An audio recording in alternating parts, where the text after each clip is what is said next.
Bonjour, je vais bien. J'ose espérer que vous aussi. Aujourd'hui, nous allons parler du temps. Un chasseur sachant chasser. Ok, je vais m'en abstenir. Le temps. Je crois qu'il n'y a peut-être pas pire départ. J'ai l'impression d'avoir rouillé parce que j'ai pas parlé devant ma caméra depuis un moment. Sachant que entre les épisodes qui sortent, je le fais avec moi-même. Et que c'est surtout en anglais, donc il y a aussi la barrière du langage avec moi-même finalement. Est-ce que je ne me saboterais pas quand il s'agirait le stress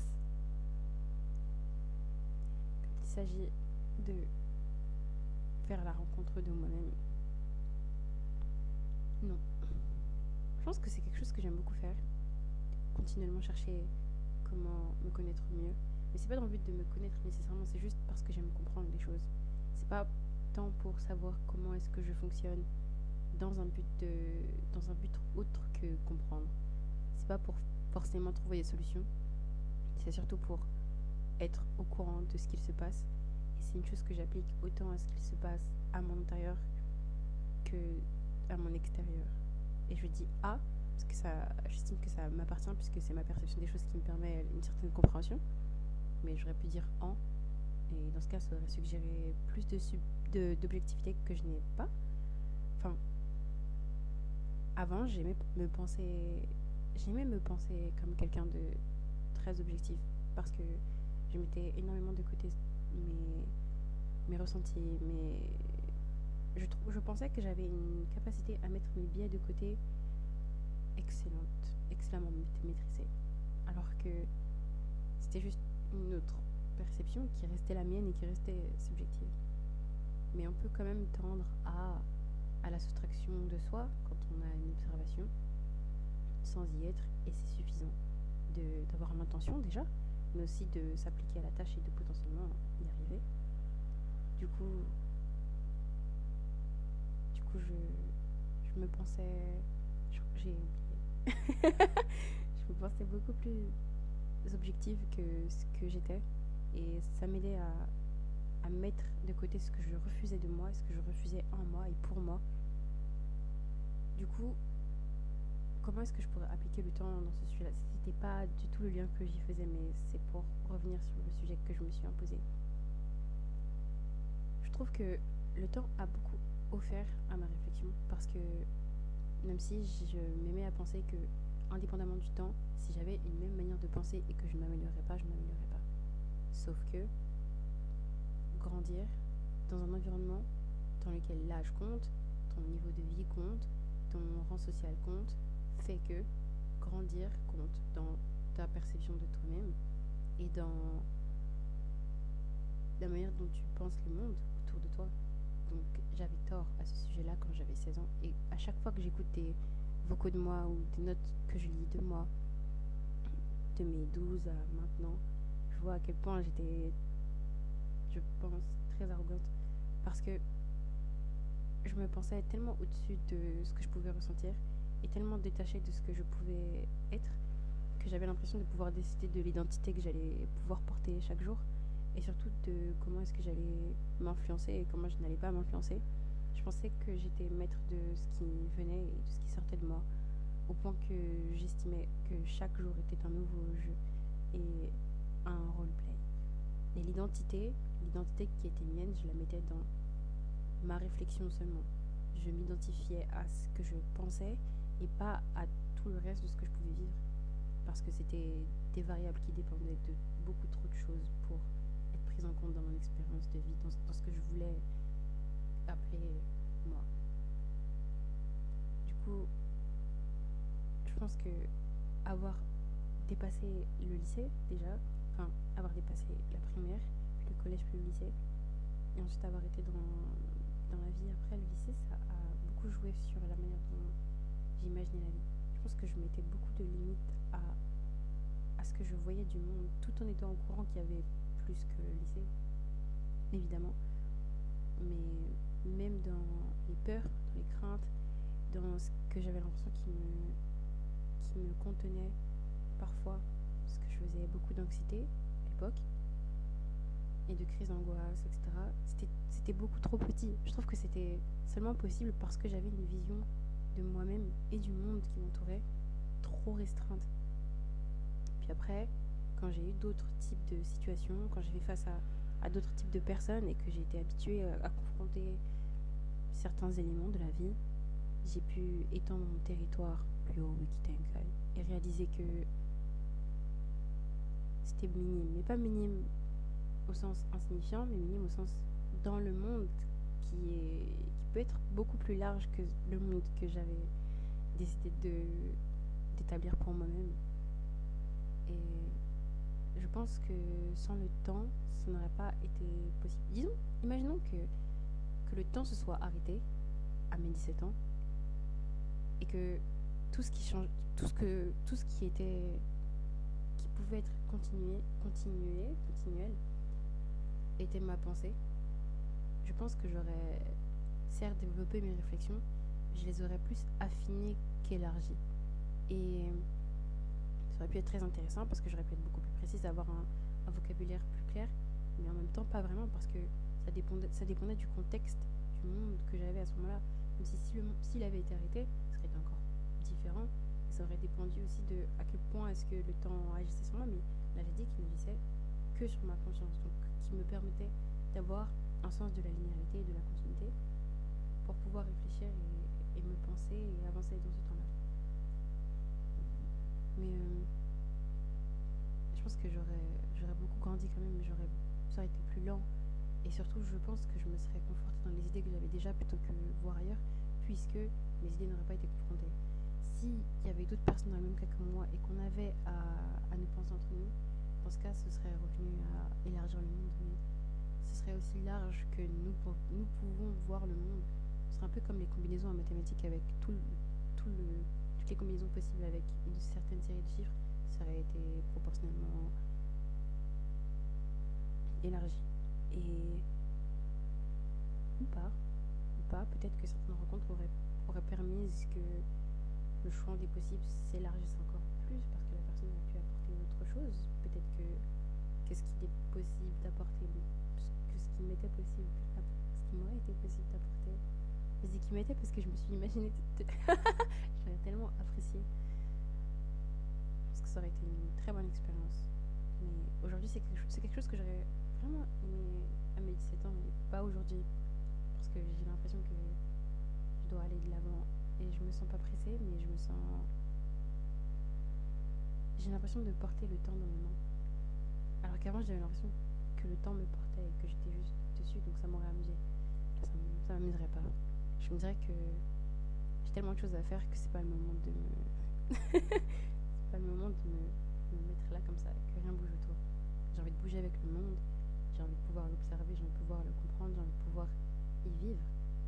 Avant, j'avais une posture beaucoup plus éloignée, non seulement de moi-même, mais aussi du monde finalement, parce que ma réflexion était ce qui faisait le lien entre les deux.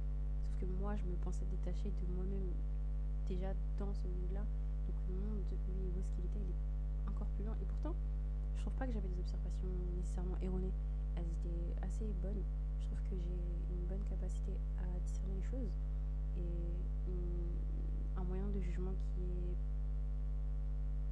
est souvent juste, parfois précis, parfois je me trompe aussi, mais je trouve très correct.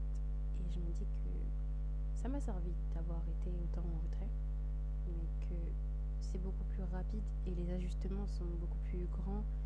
La perception de l'échec est différente quand on s'inscrit dans le monde qu'on observe et qu'on ne s'en retire pas. Ou bien quand on ne se met pas comme, et ce que je faisais, s'utiliser comme moyen d'expérimentation et pas comme un être qui vit. Je trouve que tout est appauvri dans l'expérience parce que je me comportais comme si rien ne pouvait avoir d'effet sur moi. Donc en soi, je me mettais dedans juste pour pouvoir regarder en étant dedans, donc de plus près, donc en interaction avec, pour savoir comment est-ce que ma présence influencerait le monde autour et comment le monde autour m'influencerait moi. Et j'avais l'impression que je ne pouvais pas absorber ce qui était à l'extérieur puisque c'était trop, il n'y a rien qui nous met réellement en contact. En interaction, oui, mais pas en contact. dû couper la vidéo parce que mon ordinateur crash et j'ai pas envie que les rushs soient perdus. Du coup, ça va être sûrement coupé et ce sera ma première vidéo montée. Elles vont juste être empilées sur CapCut et ça va être terminé. Le temps, c'est vraiment intéressant. J'ai beaucoup plus à dire que ce que je pensais que j'aurais à dire sur le moment parce que j'ai tout de suite envie de parler de moi et de mes expériences avec moi-même parce que c'est ce qui me vient en premier. Mais récemment, j'ai regardé Rush and Doll que j'avais déjà vu il y a 2 ans et j'ai une compréhension différente mais surtout plus fine. Après, tout ce que je regarde, c'est pour ça que depuis le mois de septembre, j'ai décidé de regarder même tout ce que j'avais déjà regardé. Parce qu'avant, j'aimais pas regarder des films que j'avais déjà vus, à moins que ce soit mes films préférés comme Prince et Princesse de Michel Oslo, toutes les œuvres de Michel Oslo et Le Chat du Rabbin et d'autres exceptions. À moins que ce soit ça,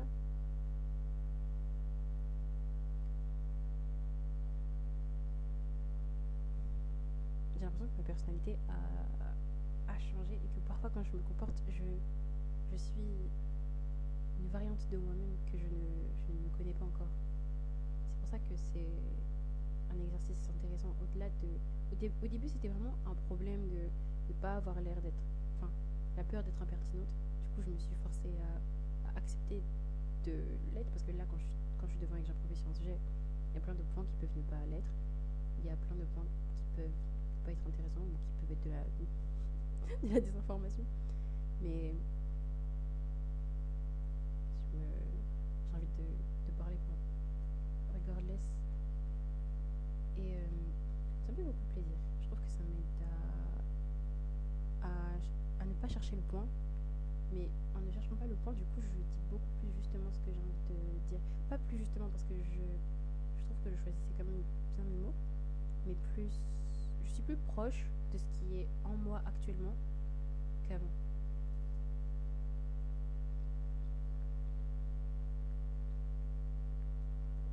Avant, la banane était mon fruit préféré, mais maintenant, je dirais que c'est l'ananas. J'aime bien le fait qu'il soit acide. La banane, elle est un peu étouffante.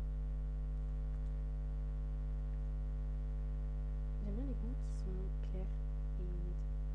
Comme la nourriture qui est bien séparée. J'aime pas quand tous les aliments sont mélangés. Chaque chose doit être à sa place pour que dans ma bouche, on puisse avoir des textures bien distinctes. Et c'est très important. Comme le chocolat. Je pense que mettre plein de chocolats ensemble, c'est un peu... Ça perd la beauté d'avoir différents chocolats. Il faut qu'on puisse tous les distinguer. Dans ma bouche à moi, dans le royaume de mon palais, c'est une sorte de blague.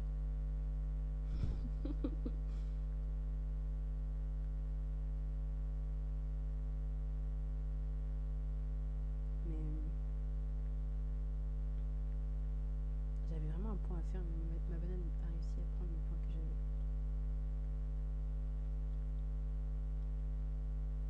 Et en soi, je la félicite pour ça. Mais bref.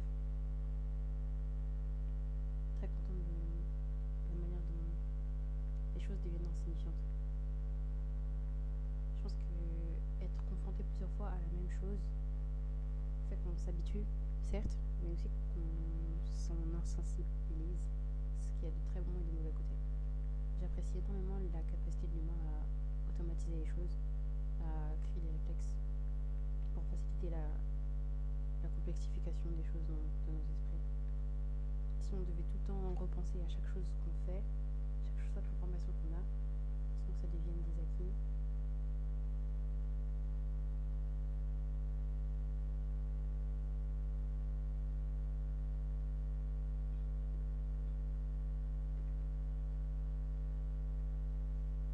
on aurait du mal. J'adore le fait qu'on ait l'opportunité de pouvoir se poser et faire ça. En fait, j'ai fait les courses hier et je me suis dit que c'était dingue d'avoir le choix. Et j'ai pensé à toutes les fois où quand t'es enfant à la cantine et qu'on te dit de manger pour toutes les personnes qui mangent pas en Afrique. Et je me disais que c'était dingue de dire ça parce qu'on n'est pas en Afrique du coup. et qu'on n'est pas dans les mêmes conditions et que je vois tous les jours de la nourriture qui est gaspillée dans tous les cas, mais qu'on n'était pas un enfant près. Sauf que moi, j'aimais pas la règle du on n'est pas une personne près. Du coup, je fais en sorte de jamais gaspiller, de toujours manger. Ou bien de juste pas me servir. Mais j'étais très gourmande en général, je préférais manger. Mais je détestais les gens qui gaspillaient. Enfin, je détestais le fait qu'ils gaspillaient, mais aussi. Enfin, quand j'étais enfant, je détestais aussi ces gens. Et hier, j'ai beaucoup pensé au fait que non seulement j'avais le choix de ce que je voulais manger, mais qu'en plus j'avais le choix de comment je voulais les manger et quand je voulais les manger. J'y ai pensé parce que j'ai regardé The Bear en mangeant mon sandwich qui était excellent. Et The Bear aussi excellent. Et ça m'a fait tellement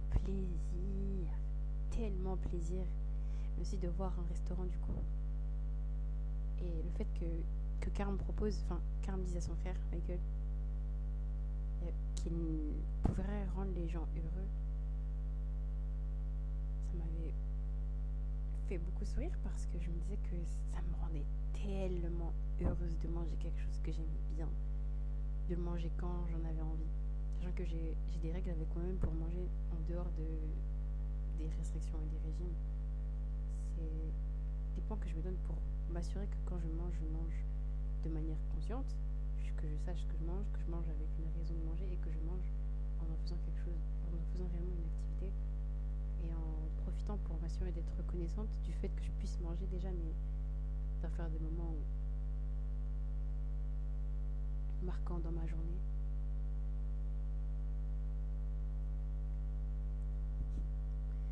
Et c'est dingue.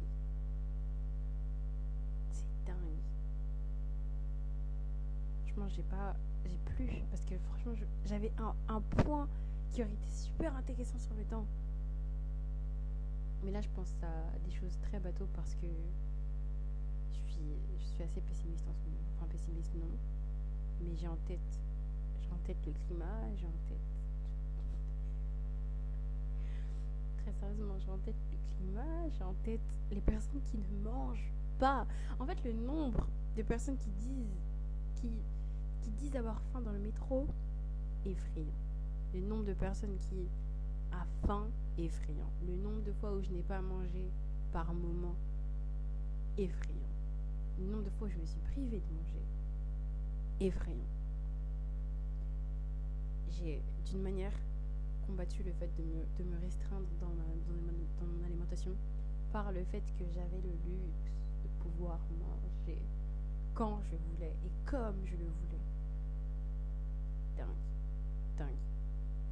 J'ai essayé de mettre un maximum de côté les restrictions qui étaient selon moi, des formes d'ingratitude. Et tout ce que je faisais ou refusais qui étaient des formes d'ingratitude. Et ça va dans, par exemple, une personne qui te fait un compliment, le fait que tu rejettes le compliment avant même de l'avoir pris, ou même après l'avoir pris, c'est une forme d'ingratitude à laquelle j'ai décidé de m'opposer. Il faut prendre ce qu'on te donne, il faut accepter et reconnaître que la personne a décidé de te le donner à toi de cette manière-là. Il faut honorer ce qu'on te donne. Tu n'es pas obligé d'apprécier ce qu'on te donne. C'est pas ce que je suis en train de dire. Et quand je dis je parle de moi. Je suis pas obligé d'apprécier ce qu'on me donne. C'est juste honorer le geste, honorer la personne. Tu peux faire les deux sans avoir à honorer ce qui est donné. Et tu peux aussi ne pas respecter la personne, ne pas respecter ce qu'elle représente pour toi et refuser. Mais dans ce cas, c'est pas de l'ingratitude, c'est un parti pris. Enfin, ça peut être une forme d'ingratitude, mais c'est choisi, c'est voulu. Et c'est parce que c'est aligné avec ce que toi, ce en quoi tu crois et ce qui pour toi est un essentiel. Mais du coup, je trouve que je suis vraiment pas quelqu'un de nostalgique. Mais je me compare énormément avec la personne que j'étais avant pour m'assurer que j'évolue. Mais en même temps, je le fais pas vraiment parce que j'ai du mal à faire le point sur ce que j'ai amélioré réellement et d'être factuel à propos de ça. J'ai l'impression que je fais jamais assez et que j'aurais pu faire beaucoup plus en moins de temps. Mais c'est faux. Et je réalise que c'est faux quand je me mets à faire les choses. Je pense que le temps que j'ai mis à penser à toutes les choses que je ne faisais pas, au lieu de simplement me mettre à faire, est effrayant aussi. Effrayant. Peut-être que cette vidéo parle de mes peurs finalement. Mais j'ai dit très dingue. On gagnait énormément de temps à faire les choses, pas avant d'y penser, non. Mais ça dépend pour quel type de profil. Mais je dirais que les personnes qui ont l'habitude de beaucoup plus penser que faire, elles gagnent beaucoup plus de temps quand elles se mettent à le faire avant d'y penser qu'autre chose. Mais quand tu es quelqu'un qui ne prend pas le temps de réfléchir, je pense que tu gagnes du temps en réfléchissant d'abord. Il faut aller à l'opposé de ce qu'on a l'habitude de faire, de ce qu'on a le réflexe de faire, pour avoir un équilibre avec la chose qui nous manque. Selon moi. Et ça fonctionne assez bien. Mais en fait, je suis vraiment très donné du temps que j'ai gagné, qui n'est pas vraiment gagné finalement, c'est juste la continuité de mon expérience de vie. Mais je me dis que si j'avais continué comme j'avais continué avant, j'aurais pas pu faire ce que je voulais faire à ce moment-là. Et à quel moment est-ce qu'on peut parler de perte de temps quand je pense qu'il y a des choses qui devaient être faites à certaines périodes de ma vie quand j'étais telle personne à ce moment-là. Là, aujourd'hui, je sais que je suis pas la personne que j'étais il y a 6 mois. Et je sais qu'il y a des opportunités qui étaient à saisir il y a 6 mois qu'aujourd'hui, c'est pas que je ne peux plus les saisir, c'est que j'aurais même pas forcément envie de les saisir. Ou bien qu'elles ne vont plus avec ce que j'ai actuellement, ou avec ce que j'ai envie de faire, ou ce que je vois actuellement. Et c'est là où l'importance de donner ce qu'on a quand on l'a, je trouve qu'elle devient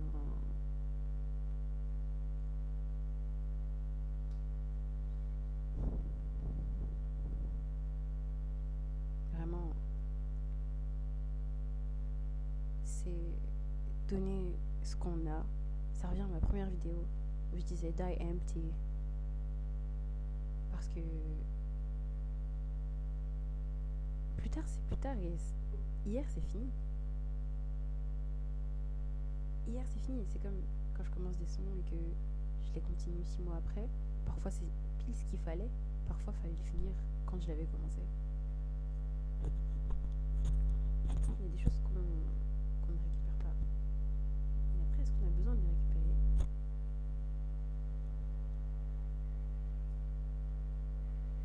J'ai beaucoup aimé la manière dont je me suis pensée cette année.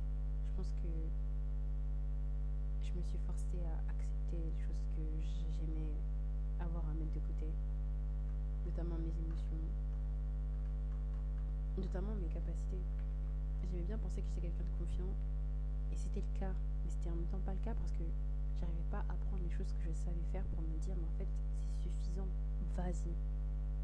Parce que si je me disais que j'avais tout ce qu'il me fallait, j'allais devoir me mettre à l'action et pas pouvoir continuer de penser à ce que j'avais envie de faire et m'assurer d'avoir tout ce qu'il faut pour le faire. J'étais obligée de le faire. Donc je me suis arrivée à un point où c'est devenu absurde de continuer de penser alors qu'il fallait se mettre à faire les choses. Et au final, après, je reste en action parce que en les faisant, j'ai les informations que je pensais que j'aurais pu avoir en continuant de réfléchir. Et ça me stimule, je suis contente. Et ça me donne encore plus envie de faire. Et surtout, quand je commence les actions, je réalise à quel point je les aime. Et je me dis, mais je sais pourquoi je voulais les faire. Parce que je sais exactement ce que j'aime dans la vie. Mais je pensais pas qu'elle me ferait autant de bien quand je les ferais. Et il y a aussi le fait que je me dis que j'aurais pu faire ça plus tôt, parfois, qui me fait que je suis pressée dans les choses que je veux faire. Je veux vite être quelque chose alors que chaque étape compte. Il n'y aura pas de plus vite. Tant que tu restes consistant et que tu te présentes auprès de toi-même et que tu honores les engagements que tu fais auprès de toi-même, pas besoin d'être un acharné, une acharnée. Il n'y a pas besoin de se donner entièrement à chaque fois. Il y a besoin de se présenter à chaque fois. Et je trouve que ça fait vraiment la différence quand tu t'habitues à te présenter là où tu as dit que tu allais te présenter. Et ça commence avec soi-même. Moi, je sais que je suis quelqu'un de très peu fiable quand il s'agit de se présenter. Non pas que j'ai pas envie, non pas que je ne respecte pas les gens. C'est juste que c'est une chose que je ne trouve pas négative. De ne pas se présenter quand on ne sent plus les choses, quand on n'a plus envie des choses. Tant que tu le communiques, pour moi, c'est totalement acceptable. je pense que il y a des fois où tu prends l'habitude d'avoir envie ou tu prends l'habitude de ne pas avoir envie. C'est une question de pratique. Et comme précédemment mentionné, le corps humain s'adapte en fait. Si tu mets ton corps sous une certaine activité pendant assez de temps, il va s'habituer, il va finir par accepter et tu ne vas plus avoir autant à penser à chaque chose. Il y a aussi le fait que j'avais l'impression que pour beaucoup trop de choses dans ma vie, je pouvais les faire tous les jours et elles s'automatisaient pas dans ma tête. Elles étaient toujours aussi lourdes mentalement à porter et il y avait toujours chaque étape à reconstruire chaque jour. Comment est-ce que je suis passée outre? Je pense que c'est le fait d'avoir décidé d'accepter l'erreur en vrai. Je pense qu'il y avait un manque de lâcher prise dans la manière dont je voulais faire les choses. Ça devait être fait comme je le voulais, au moment où je le voulais. Je vais couper parce que mon ordinateur n'est pas de mon côté. Mais je pense très sincèrement à toutes les fois où je me suis dit que j'allais faire les choses et que je les ai pas faites. Et je pense à comment les choses auraient pu être si je les avais faites. Pas pour me dire si seulement j'avais. Pour me dire que c'était pas du temps perdu parce que j'ai plein d'autres choses que j'ai pu découvrir, connaître, faire, essayer, penser à ces moments-là. Et je suis reconnaissante pour la personne que j'ai pu être parce que j'ai énormément écrit. Je sais que si j'avais été plus dans l'action des choses, j'aurais beaucoup moins écrit et j'aurais eu un vocabulaire. Enfin, j'aurais eu moins de facilité à dire exactement ce que je veux dire. Souvent, j'ai l'impression que quand je dis les choses, je les dis comme je voulais les dire et que j'ai pas la frustration de c'est pas ça que je voulais dire, c'est pas comme ça que je voulais dire, c'est pas ce mot-là que je voulais dire. Parce que je suis toujours à jour sur ce que je pense. Enfin, toujours. Presque. Maintenant, moins, puisque j'essaie de ne pas avoir autant à y penser. Mais je trouve que je sais comment je veux dire ce qui est à l'intérieur de moi, ce que j'observe là sur le moment. Et du coup, c'est une chose que je pense que si j'avais été beaucoup plus dans l'action, j'aurais pu être à même de décrire, mais j'aurais pas peut-être été autant à même de le faire avec précision et en étant satisfaite surtout. Du coup, je sais que dans l'exercice de paraître, d'accepter de pouvoir paraître impertinente, il y a un peu de facilité dedans parce que je sais que je dis les choses telles que j'ai envie de les dire. Ce que je pourrais trouver impertinent, c'est la direction que je prends, c'est la manière dont je vais développer un propos ou ne pas développer un propos. C'est le fait de juste aller là où j'ai envie d'aller et pas chercher à faire une vidéo qui va répondre à une question, qui va emmener à un endroit spécifique. Ça n'a même pas pour but d'être intéressant. C'est vraiment juste moi et moi-même. Et ça me fait vraiment plaisir de me dire que je peux partager ça avec d'autres personnes qui peut-être écouteront et se divertiront ou bien en tireront ce qu'elles en auront à en tirer. Et elles en feront ce qu'elles en veulent. Et j'accepte. Mon cœur est très ouvert. Mon esprit est très ouvert. Je trouve que en étant enfant, j'étais très ouvert d'esprit en termes d'idées et de suggestions, très fermé d'esprit en termes de manière de faire. Pour moi, c'était pas que ma manière était la meilleure, c'était juste que il faut une chose qui fonctionne. Si toi tu peux pas me proposer quelque chose qui fonctionne, c'est bien que tu aies une idée, mais si tu veux pas l'appliquer, laisse-moi le faire, ensuite on verra. Ou bien donne-moi ton idée, on trouvera un compromis. Mais j'aimais bien quand c'était moi qui gérais les choses.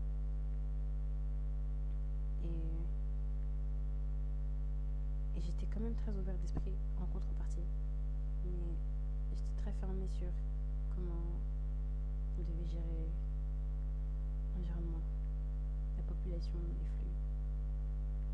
Ensuite, j'ai été plus ouverte, mais c'est seulement parce que je me suis restreint moi pour pouvoir être plus ouverte aux autres. Et ensuite, j'ai restreint les deux. Ensuite, j'ai ouvert les deux. Quel moment est-ce que j'étais la plus épanouie? En fait, on fait les choses parce qu'on pense bonne pour nous. Donc même si on sait qu'on n'est pas épanoui, on a une forme de satisfaction dans ce qui se passe. Du coup, j'ai été satisfaite à tous ces moments-là, je le sais. Parce que j'étais très consciente de ce que je faisais aussi. À cette échelle-là, en tout cas. Et ce qui je trouve a été le plus efficace, c'est d'être ouvert sur les deux, mais en vrai, ça a été efficace d'être ouvert sur les idées, mais pas sur la manière de faire. Parce que, au moins, on peut se fier au fait qu'on sache que tu sais ce que tu vas faire et que tu sais comment tu vas le faire. Et même si ça plaît pas forcément à tout le monde, ça va être fait. Ça, c'était moi quand j'étais enfant. Ensuite, il y a eu la moi de qui on savait pas si ça allait être fait ou pas. Et j'ai pas apprécié être une personne pas fiable quand il s'agissait de faire. Moi, j'étais une personne fiable quand il s'agissait de penser, d'organiser, de réfléchir. Je pense que on peut douter de. On peut avoir l'impression que je ne parle pas particulièrement bien et très peu d'intérêt pour ça. Franchement, je pensais que ce serait l'une de mes plus grandes inquiétudes, mais pas du tout. J'ai beaucoup d'assurance dans mon langage. C'est vraiment dans la manière dont je décide de développer ce que j'ai à dire. Pas non plus tant à comment je me présente, un peu quand même, finalement. Mais pas tant.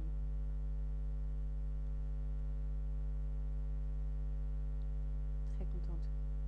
Très très contente de la manière dont les choses évoluent. Sous certains aspects. Très contente de pouvoir vivre le temps comme ça en vrai aussi. Parce que ça me permet d'avoir une certaine. De pouvoir suivre. Après, je pense que si on avait eu, par exemple, un temps qui était circulaire, je me serais adaptée et j'aurais pu trouver mon compte à l'intérieur et aussi être très contente et j'en serais sûrement très contente en vrai. Mais là, pour les choses telles qu'elles sont, je suis contente de pouvoir en témoigner comme ça parce que ça me plaît. Je trouve que j'ai déjà trouvé désagréable le fait de vivre de manière linéaire parce que j'aimais pas me dire qu'il y avait un début et une fin et que ce serait comme ça, un tout droit. Mais là, je trouve que c'est adéquat avec ma manière de penser et avec ce que je veux de moi-même. C'est aussi peut-être juste une adaptation pour m'assurer de ne pas être frustrée. Mais ça me va. Je pense qu'il y a vraiment plus à dire sur le sujet du temps. Et c'est fort possible que je reparle dessus, mais cette fois après avoir réfléchi sur le sujet. Parce que là, j'ai plusieurs pistes qui sont exploitables, que j'ai vraiment pas envie de développer ici parce que j'ai l'impression que ce serait sortir de l'exercice. C'est très bien que ce soit pas ce que j'ai choisi.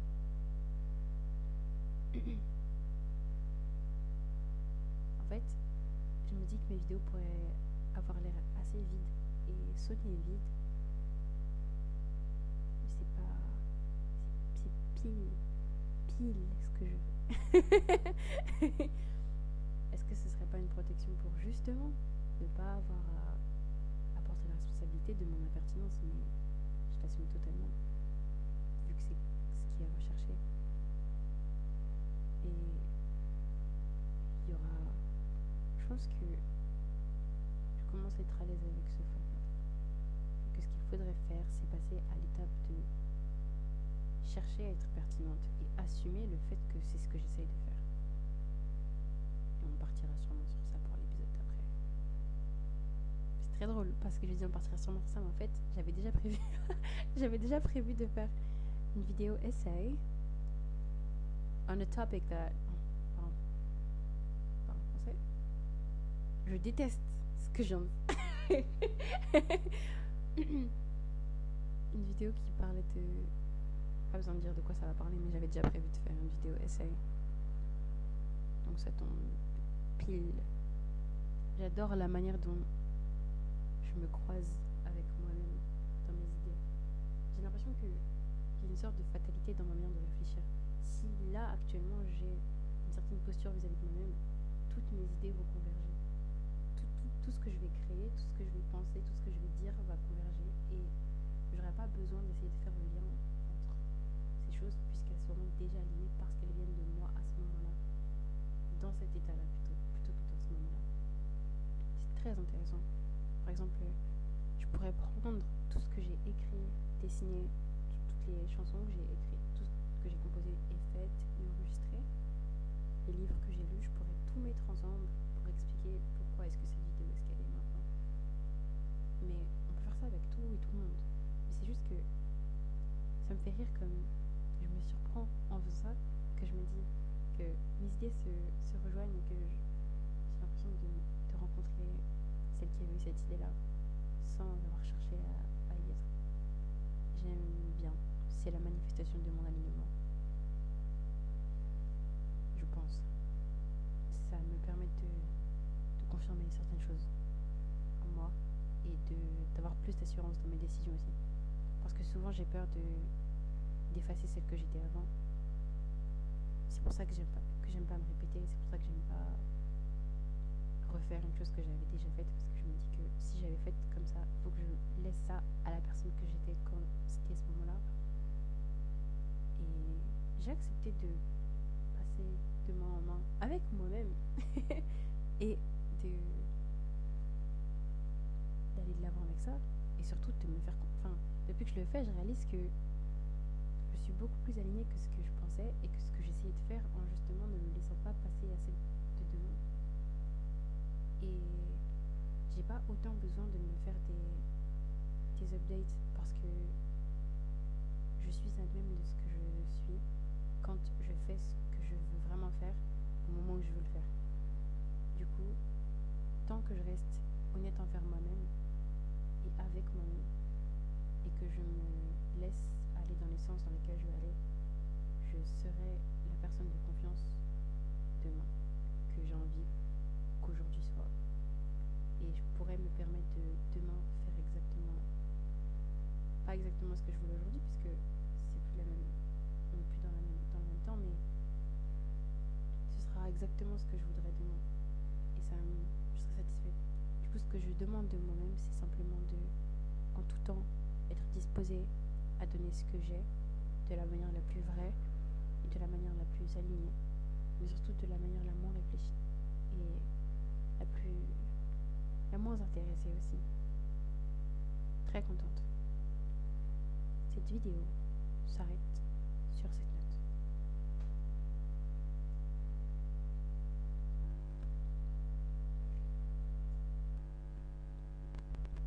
Aujourd'hui, j'ai fait beaucoup de musique. J'espère sincèrement que ça sortira bientôt. Ça dépend que de moi, certes.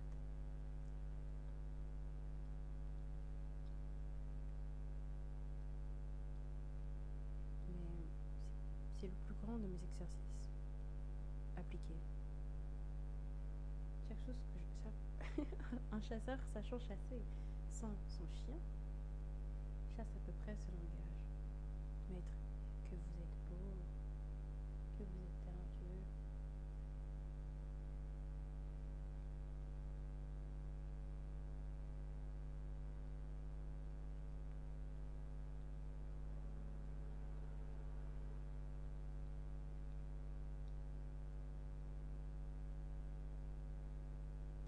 Récemment, j'ai découvert que que les bananes dégageaient un gaz qui s'appelait l'éthylène, et que mettre les tiges sous aluminium ou sous plastique, on préfère à l'aluminium, limitait ce relâchement des gaz et que les bananes restaient plus longtemps sans noircir, sans mûrir trop vite. Je savais qu'il fallait pas les mettre avec les pommes, et je savais je sais qu'il y a des fois qu'ils ne s'associent pas à cause de ce qu'il dégage. Mais je savais pas spécifiquement ce que dégageait la banane et pourquoi. Et pourquoi est-ce qu'à côté des autres fruits, c'était le fruit qui mûrissait le plus vite. Très intéressant. J'ai appris qu'il y avait 5 saisons mandarines.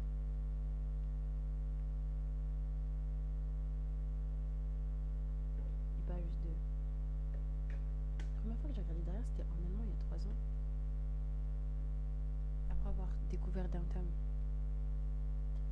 Et j'avais vu des extraits et je me suis dit que j'avais vraiment envie de regarder, mais à ce moment-là, il n'y avait pas encore les épisodes sur Arte. Il n'y avait pas non plus certains épisodes en français ou en anglais.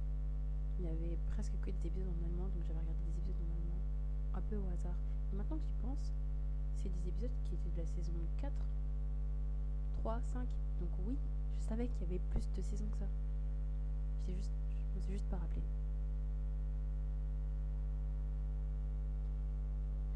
j'aime beaucoup la manière dont fonctionne notre mémoire.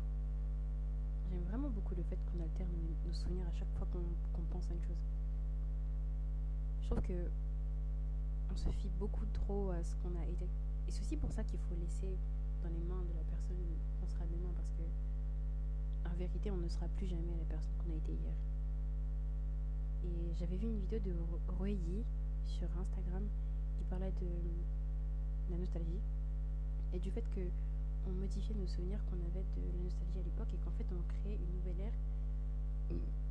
Quand on, quand on, quand on pense à une certaine époque, on la pense avec notre perception d'aujourd'hui, mais on modifie sûrement un grand nombre d'éléments qui étaient. C'est la même chose avec, enfin, c'est le même principe avec notre mémoire.